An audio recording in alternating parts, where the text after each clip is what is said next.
हामी अब बिहान 5:30 बजे मर्निङ वाकमा हिँडेको रूपन्देही जिल्लाको फुलबारी प्रवेशद्वारबाट हामी माथि लागेका छौँ बाइ फुट।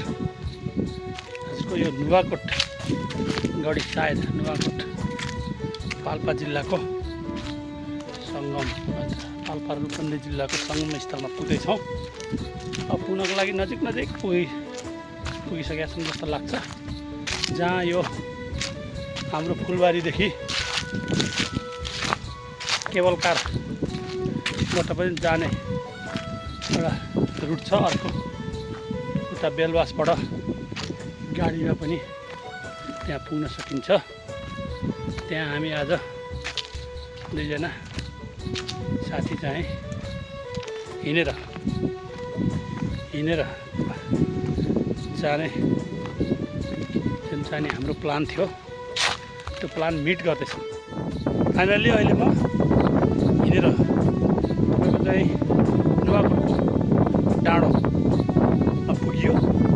अहिले तपाईँको चाहिँ समय 8:14 जाँदा हामी यहाँ आइपुग्यौँ। धन्यवाद। बिहानको 8:27 8:30 करिब भइसकेको छ। यो नुवाकोटको ऐतिहासिक दरबार जहाँ चाहिँ सेनकालीन दरबार तथा गढीमा हामी उपस्थित भइसकेका छौँ। असाध्यै मनमोहक असाध्यै रमणीय। उतातिर पाल्पा जिल्लाका विभिन्न डाँडाहरू पहाडहरू देखिन्छन् भने यता तल सम्पूर्ण तराई छ।